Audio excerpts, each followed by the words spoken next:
Break के बाद आप सभी का स्वागत है। चलिए अब रुक कर लेते हैं छत्तीसगढ़ की कुछ खबरों का, जहां राजनांदगांव में केंद्रीय गृह मंत्री अमित शाह के दिए गए बयान पर अब विवाद खड़ा हो गया है। कांग्रेस ने शाह के बयान को हेट स्पीच बताते हुए इसके शिकायत चुनाव आयोग में कर दी है। कांग्रेस ने आयोग से चुनाव राज्यों में अमित शाह की जाने पर रोक लगाने की भी मांग की है। बता दें कि शाह ने प्रदेश सरकार पर वीरनपुर में ईश्वर साहू की लिंचिंग कराकर हत्या कराने का आरोप लगाया था। बयान के बाद कांग्रेस ने अमित शाह के साथ पूर्व सीएम डॉक्टर रमन सिंह और भाजपा प्रदेश अध्यक्ष अरुण साव की भी शिकायत मुख्य निर्वाचन पदाधिकारी से की है।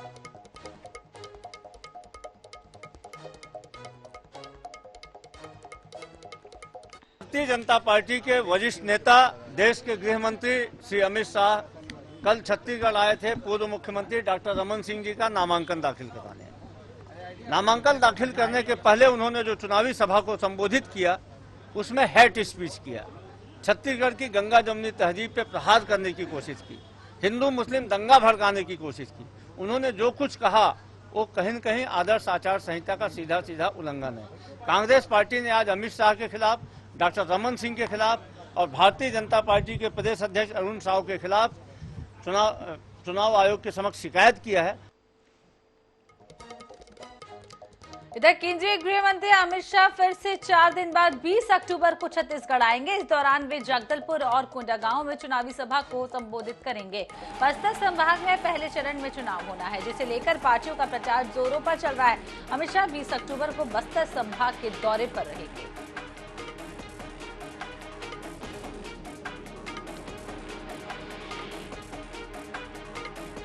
तो आपको बता दें कि केंद्रीय गृह मंत्री अमित शाह अब 20 अक्टूबर को बस्तर पहुंचने वाले हैं। तो पहले चरण के चुनाव छत्तीसगढ़ में 7 नवंबर को होने हैं और बस्तर में भी 7 नवंबर को चुनाव होने हैं। तो उसको लेकर आपको बता दें कि पूरे बस्तरपुर में चुनावी प्रचार तेज से चल रहा है और उसी के तहत अब एक बार फिर से अमित शाह का छत्तीसगढ़ दौरा। बस्तरपुर पहुंचेंगे, जगदलपुर और कोंडागांव में वहां पर बड़ी सभा को संबोधित करेंगे। तो 20 अक्टूबर को बस्तर पहुंचेंगे अमित शाह और जगदलपुर में और कोंडागांव में बड़ी सभा को संबोधित करेंगे। इधर सारंगढ़ विधानसभा सीट से कांग्रेस की उत्तरी गणपत जागड़े से पिछले चुनाव ऐतिहासिक जीत दर्ज कराई थी। वहीं इसी सीट की खासियत ये है कि यहां कभी एक पार्टी का दबदबा नहीं रहा है। हर 5 साल में जनता अपना नेता बदलती रही है। भाजपा ने इस बार चौहान समाज से आपको बता दें कि शिव कुमारी चौहान को मैदान में उतारा है। तो वहीं कांग्रेस प्रत्याशी की घोषणा अभी तक नहीं हुई है।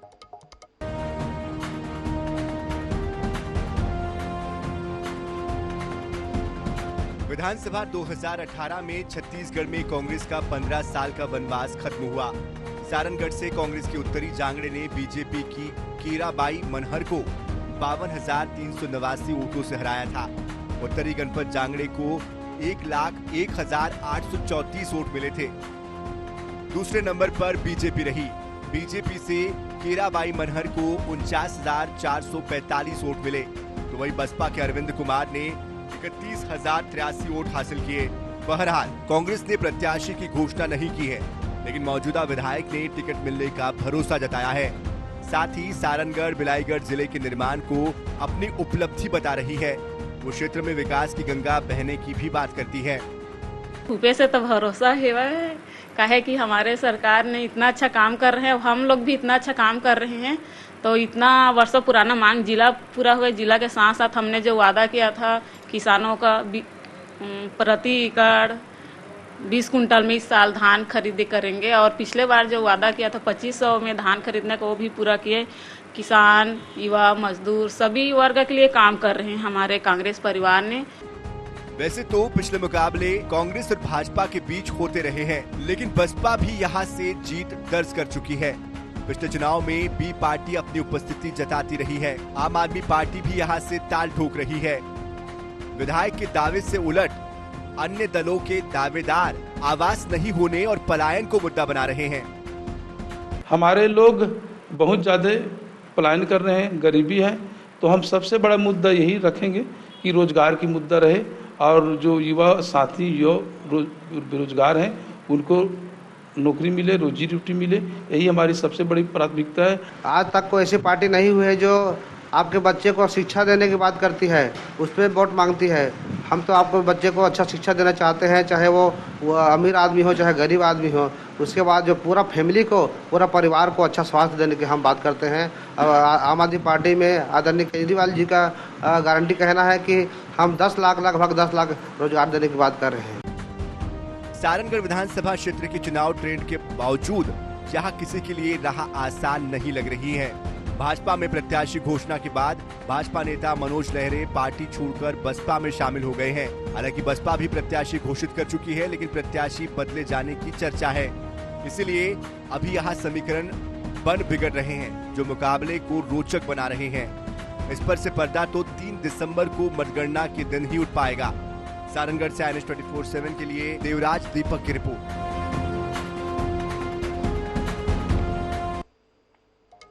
इधर छत्तीसगढ़ विधानसभा चुनाव के लिए बसों का अधिग्रहण भी शुरू हो गया है। निर्वाचन आयोग ने इस बार 3000 बसों की आवश्यकता बताई है।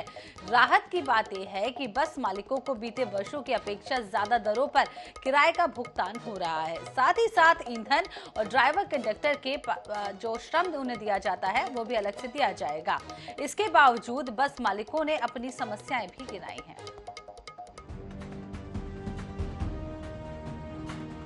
चुनाव के लिए निर्वाचन आयोग बस, ट्रक सहित अन्य गाड़ियों का अधिग्रहण करता है। इन बसों का उपयोग मतदान सामग्रियों, मतदान दल के कर्मियों को लाने ले जाने के लिए किया जाता है। इस वर्ष निर्वाचन आयोग ने अलग अलग क्षमता वाली गाड़ियों के लिए 2025 रुपए से लेकर 5625 रुपए तक का किराया निर्धारित किया है। दूसरी ओर छत्तीसगढ़ यातायात महासंघ का कहना है कि गाड़ियां उपलब्ध कराने में कोई दिक्कत नहीं है, लेकिन उनकी कुछ मांगे हैं जो पूरी हो जाती हैं तो सुविधा होती है। हमें बसें देने से इनकार नहीं, 3000 नहीं 5000 भी अगर बसें मांगते हैं तो हम देंगे। लेकिन हमारा सिर्फ कहना यह है कि जो चालक और परिचालक जो गाड़ी के साथ में जाते हैं उन्हें फूड से खाने का हमें अपने जेब से पैसा देना पड़ता है। उनके जो भत्ते हैं वो हमें अपने पॉकेट से देना पड़ता है। तो हम चाहते हैं कि शासन इसका पैसा थोड़ा सा हमें समय पे दे। लेकिन क्या होता है, जब सेकेंड 5 साल का चुनाव जब आता है तब हमारे पैसे को हमें रिलीज किया जाता है। गाड़ियों का जो रेट है शासन ने अच्छा किया है, वो बहुत अच्छी बात है। लेकिन जो हमारी ये तकलीफ है, क्योंकि आगे देखिए अभी त्यौहार है, त्यौहार में हमारी गाड़ियां चलेंगी, पैसेंजरों को थोड़ा सा तकलीफ होगी। तो हम चाहते हैं गाड़ियां भी सरकार ले, हम गाड़ियां भी देंगे, लेकिन इसके साथ साथ हमारा पेमेंट हमें समय पे कर दिया जाए तो बेहतर होगा। बात करें 1 दशक पहले की तो उस समय जब भी चुनाव होते थे तो वाहन मालिकों के लिए ये सिरदर्द साबित होता था, क्योंकि उस दौरान वाहनों के किराए के भुगतान के लिए मशक्कत करनी पड़ती थी। लेकिन वर्ष 2018 में आयोग ने वाहन मालिकों को राहत देते हुए किराए को रिवाइज किया और इस वर्ष भी किराया दर वाहन मालिकों के लिए राहत लेकर आया है। INS 24/7 के लिए रायपुर से मनोज नायक की रिपोर्ट। कांग्रेस नेता विधायक सत्यनारायण शर्मा ने OSD रहे हरिदास वैष्णव कांग्रेस का दामन थाम लिया है। आरंग में भाजपा की विधानसभा क्षेत्र की चुनावी बैठक में भाजपा में शामिल हुए हीरादास वैष्णव ने हमारे संवाददाता डागेश यादव से क्या कुछ कहा, चलिए आपको सुनाते हैं। शर्मा जो मंदिर सौद विधानसभा के क्षेत्र के 7 बार के विधायक थे, वो उनके रहे OSD हीरादास वैष्णव जी, जिनके नेतृत्व में मंदिर हसौद में एक बड़ा नाम है हीरादास वैष्णव। आज कांग्रेस से वो कांग्रेस की पद और प्रतिष्ठा छोड़कर आज भारतीय जनता पार्टी के कार्यक्रम में शामिल हुए। और आइए उनसे जानना चाहते हैं कि कांग्रेस पार्टी ने आज उनका मन कैसे डोल गया जो भारतीय जनता पार्टी में शामिल हुए। हीरादास वैष्णव जी, INH में आपका हार्दिक हार्दिक स्वागत है। आप बताइए, आज भारतीय जनता पार्टी में आज शामिल हुए हैं, क्या उपेक्षा रह गई कि आपने कांग्रेस पार्टी छोड़ दी है? कांग्रेस पार्टी पहले जैसी रही नहीं। पहले कांग्रेस पार्टी के लोग सेवा में तत्पर रहते थे, लोगों की मदद करना चाहते थे। शर्मा जी के साथ मैं 19 साल 85 से लेकर 2003 तक इसीलिए जुड़ा रहा कि उनका काम करने का तरीका अलग था। अभी जब चुनाव हुआ यहाँ, जब निर्वाचन में डहरिया जी चुनाव जीते 15 साल के भारतीय जनता पार्टी के कार्यकाल के बाद, तो ऐसा लगा था लोगों को कि हमारी जो सुनी जाएगी, हमारी बात रखा जाएगा कहीं पे। लेकिन मुझे जब पता लगा कि डहरिया जी का काम करने का जो तरीका है वो बहुत भिन्न है शर्मा जी से, तो मैं धीरे धीरे डहरिया जी से बड़ा मुश्किल से, मेरे विधायक हैं, मेरे मंत्री हैं, लेकिन मात्र उनसे मुलाकात 1 या 2 बार हुआ है।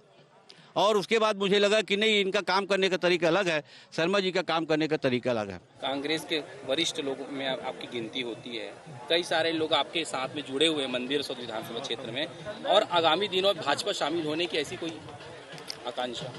अब मैं उनको, मेरे पास यदि उनसे फ़ोन से बात होती है तो मैं उनसे निवेदन करूंगा कि बदलबो यहाँ के इधर ही सरकार ला बदलबो चला थे, भूपेश के जो भ्रष्टाचारी सरकार है, कमीशन खोरी की सरकार है, तो ऐसे जो प्रभावित हो ही वो आदमी ला मैं बहुत समझाऊं कि भाई आप मन कैसे भी करके वो पार्टी छोड़ो और ये पार्टी में आके मिलो।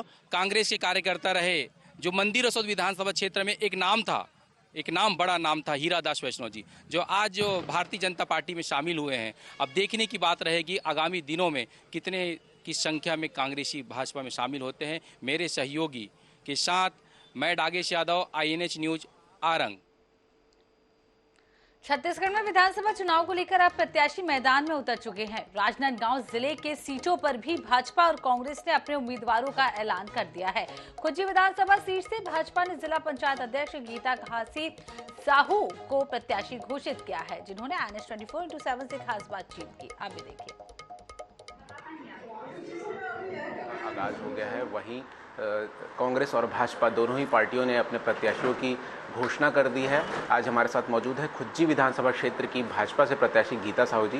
गीता साहू जी पहले जिला पंचायत अध्यक्ष रह चुकी हैं और अब उन्हें भाजपा ने मैदान में उतारा है अपना प्रत्याशी बनाकर। जी बताएंगे कौन सी चुनौतियों का आपका सामना करना पड़ा, उससे निपटने की क्या रणनीति है? देखिए, मुझे जिस सीट से कैंडिडेट चुना गया भारतीय जनता पार्टी द्वारा, वो सीट लगभग 15 साल से कांग्रेस के विधायक वहाँ रह चुके हैं और मैं आप सबको बताना चाहती हूँ कि उस क्षेत्र में विकास नाम का कोई चीज़ नहीं दिखाई देगा, क्योंकि हम अभी लगातार उधर हम दौरा कर रहे हैं, जनसंपर्क में जा रहे हैं, तो पता चल रहा है कि पुल, पुलिया, नाली, सड़क, स्कूल, बहुत सारी ऐसी चीज़ें हैं जो मूलभूत की समस्या जो है वो सामने आ रही है, जो 15 साल में हो जानी चाहिए थी, लेकिन आज की स्थिति इतनी बुरी है। मैं तो ये बोलूँगी कि हमारा विधानसभा अभी विकास विहीन की ओर आगे बढ़ रहा है, तो 15 साल में ये सभी चीज़ें हो जानी चाहिए थी, जो कि आज तक नहीं हो पाई है।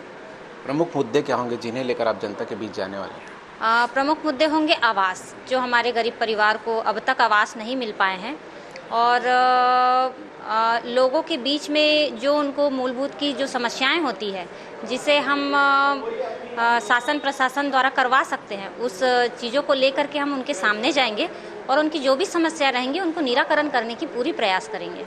आपके जो प्रतिद्वंदी हैं राजनीति में काफ़ी सीनियर माने जाते हैं, तो उनसे क्या ये आपके लिए प्लस पॉइंट है कि माइनस पॉइंट, कैसे देखते हैं? मैं तो ये बताना चाहूँगी आप सभी को कि सीनियर सिटीजन ऐसा कुछ नहीं होता है, क्योंकि क्षेत्र को चाहिए विकास और क्षेत्र को चाहिए काम, और क्योंकि एक विधानसभा का प्रतिनिधित्व जो करता है उसको चाहिए कि उस क्षेत्र का वो प्रतिनिधित्व किस तरह से कर रहा है, अपने क्षेत्र को वो किस तरह से डेवलपमेंट की ओर आगे बढ़ा के लेके जा रहा है। तो 10 सालों में उन्होंने क्या किया क्या नहीं किया, इसको भली भांति जनता वहाँ की जान चुकी है, तो इस तरह से उनको देखा जाएगा। जी, तो आपने सुना, इनका कहना है कि विकास और आवास ऐसे 2 मुद्दे हैं जिन्हें लेकर ये जनता के बीच जाने वाली है। राजनांदगांव से अक्षय साहू, INH न्यूज। इधर डिंडोरी जिले की शाहपुरा विधानसभा क्षेत्र से विधायक भूपेंद्र मरावी को कांग्रेस ने दोबारा टिकट देकर भरोसा जताया है। INH 24x7 ने कांग्रेस के तय उम्मीदवारों की सूची की खबर दिखाई थी, जिसमें डिंडोरी से ओमकार मरकाम और शाहपुरा से भूपेंद्र मरावी को टिकट मिलना तय बताया गया था। अब टिकट मिलने पर भूपेंद्र मरावी ने INH 24x7 की विश्वसनीयता को धन्यवाद दिया है। कांग्रेस ने फिर दोबारा भूपेंद्र मरावी कांग्रेस प्रत्याशी को फिर से अपना टिकट दी है। कांग्रेस प्रत्याशी भूपेंद्र मरावी इसके पहले भाजपा के कद्दावर नेता ओम प्रकाश धुर्वे को हराए थे और अब उनके साथ फिर उनका मुकाबला है। किस मुद्दे पर फिर से ये लोगों के बीच जाएंगे, उनसे क्या कहना है इनका, हम खुद भूपेंद्र मरावी जी से पूछना चाहेंगे। विधायक जी, इस बार आपके सामने फिर दोबारा भाजपा के कद्दावर नेता ओम प्रकाश धुर्वे है। उनकी राजनीति और अभी मुख्यमंत्री शिवराज सिंह चौहान ने लाडली बहना योजना का एक आगाज दिखाया है लोगों को, उस पर क्या बोलूँ?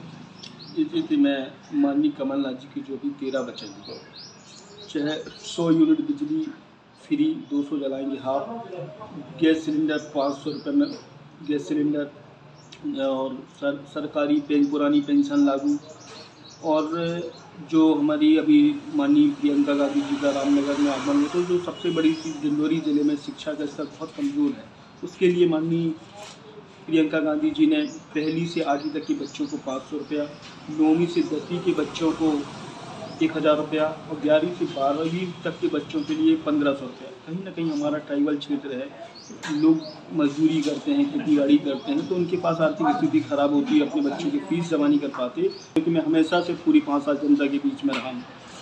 विधायक जी, INH न्यूज़ चैनल ने 144 प्रत्याशी घोषित किए, उसके एक दिन पहले INH न्यूज़ चैनल ने अपना मत स्पष्ट कर दिया था कि डिंडोरी से ओमकार मरकाम और शेखपुरा से भूपेंद्र मरावी को टिकट मिलना तय है। इसमें क्या? मैं शीर्ष नेतृत्व हमारे सभी नेताओं को भी धन्यवाद देना चाहता हूं और न्यूज़ चैनल INH को भी बहुत बहुत धन्यवाद देता हूं, जो टिकट घोषित होने के पहले एक दिन पहले ही न्यूज़ के माध्यम से प्रकाशित किया था। मैं INH को, न्यूज़ चैनल को और उनकी पूरी टीम को बहुत बहुत धन्यवाद देता हूँ।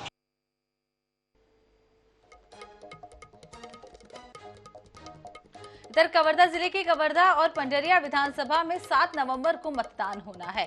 चुनाव की तैयारी में जिला प्रशासन महीने भर पहले से जुटा हुआ है।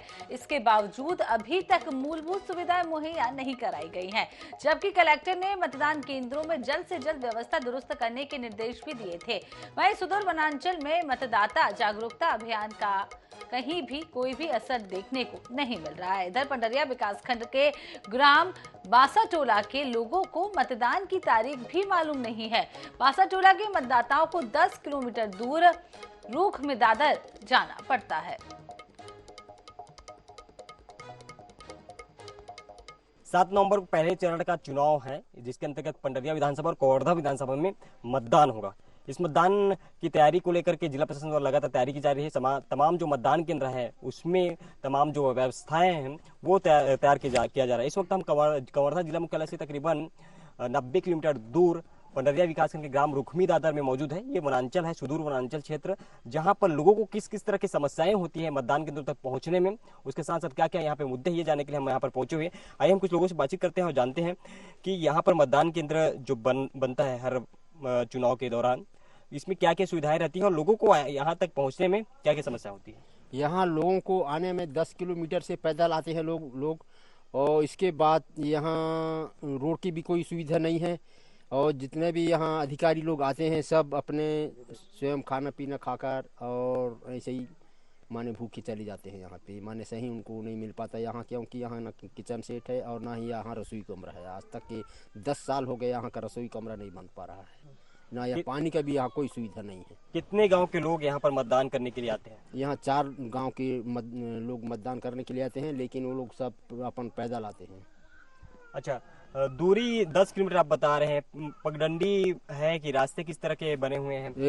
2 गांव के लिए पूरा पगडंडी है। हाँ। वो पगडंडी से आना जाना करते हैं। अच्छा, मतदाता जागरूकता को लेकर के लगातार जिला प्रशासन द्वारा कार्यक्रम कराया जा रहा है, जागरूकता अभियान चलाया जा रहा है स्वीप कार्यक्रम के तहत। तो आप लोग यहाँ पर जिला प्रशासन के लोग या टीम यहाँ पर पहुंची थी क्या मतदाता जागरूकता के लिए? आप लोग को पता है कि कब चुनाव होना है? हाँ, ये चुनाव तो 7 नवंबर को है, ये मालूम है, लेकिन अभी जागरूकता के लिए अभी कोई भी अधिकारी यहाँ नहीं आए हैं। तो ये देखा आपने कि रुक्मी दादर पर हम इस वक्त मौजूद थे। यहाँ पर हम लोगों से बातचीत की कि किस तरह से यहाँ पर अभी भी आप देख सकते हैं ये प्राथमिक शाला है, इसी को मतदान केंद्र बनाया गया है और जिसमें अभी भी किसी तरह के रंग रोगन का कार्य या न ही मतदान केंद्र में जो सुविधाएं होती है उसे मुहैया कराने के लिए प्रयास किया गया है। और साथ ही लोगों ने ही खुद बताया कि किस तरह से वो पैदल चल करके यहाँ तक पहुँचते हैं और तकरीबन 10 किलोमीटर से भी यहाँ पर मतदाता जो है मतदान करने के लिए आते हैं। Sanjay Yadav, INH news, Kawardha. इधर छत्तीसगढ़ में विधानसभा चुनाव के लिए आचार संहिता लगने के बाद भारत निर्वाचन आयोग के आदेश पर आबकारी विभाग अवैध शराब की आवाजाही रोकने को लगा हुआ है। वहीं सख्त भी इसको लेकर हो गया है। करीब 350 लोगों को तस्करी करते हुए पकड़ा गया है और करीब 11 लाख रुपए की शराब जब्त की गई है। छत्तीसगढ़ में अवैध शराब की तस्करी और बिक्री को रोकने के लिए आबकारी विभाग की राज्य स्तरीय टीम के अलावा संभाग स्तरीय और जिला स्तरीय टीम भी लगातार छापेमार कार्रवाई कर रही है। आबकारी विभाग के कमिश्नर महादेव कावरे ने इसके लिए आबकारी मुख्यालय में एक मॉनिटरिंग सेल भी गठित की है। अब तक अभियान चलाकर 353 लोगों पर कार्रवाई की गई है। इस अभियान में 3,958 लीटर शराब जब्त की गई है, जिसकी कीमत 11,76,000 रुपए बताई गई। वहीं 42,000 किलोग्राम महुआ लहान जब्त किया गया, जिसकी कीमत 23.5 लाख से ज्यादा है। इसके अलावा तस्करी में इस्तेमाल 20 वाहन जब्त किए गए, जिसका बाजार मूल्य 25,12,000 रुपए है। छत्तीसगढ़ में विधानसभा चुनाव के लिए आचार संहिता प्रभावी होने के साथ ही आबकारी विभाग की टीम भी सक्रिय है। आबकारी विभाग के कमिश्नर ने एक राज्य स्तरीय उड़न दस्ता बनाया है, तो वहीं 5 संभाग स्तरीय उड़न दस्तों का गठन किया गया है। ये उड़न दस्ते लगातार कार्रवाई कर रहे हैं। यहाँ पर सीसीटीवी कैमरे भी लगाए गए हैं, किसी भी प्रकार की कोई कोताही ना हो। इसे लेकर जो है रोजाना जो है आबकारी विभाग का कंट्रोल रूम सभी जिलों से अपडेट ले रहा है और इसकी जानकारी रोजाना निर्वाचन आयोग को भेजी जा रही है। आपको बताना चाहूंगी कि साथ ही साथ जो है आबकारी कमिश्नर पूरे विभाग पर लगातार कंट्रोल किए हुए रोजाना मीटिंग ले रहे हैं और अधिक से अधिक अवैध शराब पर कार्रवाई की बात की जा रही है, क्योंकि पहले ही निर्वाचन आयोग ने आदेश दिया है कि जो अवैध ट्रांसपोर्टिंग होते हैं शराब के, कैश के, इसके अलावा नशे की सामग्री को, वह चुनाव के दौरान किसी भी उपयोग में न लाया जाए और उन पर सख्त से सख्त कार्रवाई हो। कैमरामैन रिजवान कुरैशी के साथ मनोज नायक, INS 24x7 रायपुर।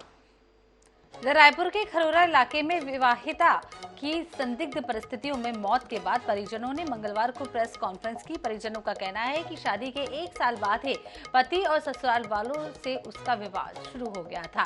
बीते 3 सितंबर को शव नहर में मिला और जिसके बाद काफी संदेहजनक स्थिति में वो शव पाया गया था। परिजनों ने ससुराल वालों पर शक जताते हुए जांच की मांग की है। हमारे साढ़ू भाई की लड़की दुर्गेश्वरी सिन्हा 3 तारीख को बड़े नहर में, रीवा के बड़े नहर में बह के ख़त्म हो जाने के संबंध में आए हैं। हाँ, हमको पूरी शंका है।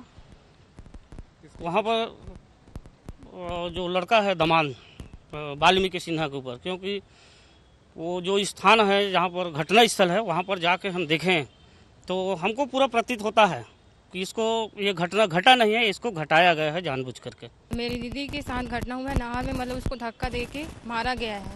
तो हम लोग पुलिस में कंप्लेन किए हैं कि मतलब उसकी अच्छे से जांच हो। इसके लिए हम लोग पुलिस में खरोर थाना में रिपोर्ट नहीं की, मतलब जांच के लिए हम लोग आवेदन किए। तो आज तक उसमें ना कोई कार्रवाई की, ना गवाह वगैरह, मतलब लड़के को बुला के पूछताछ भी नहीं की है।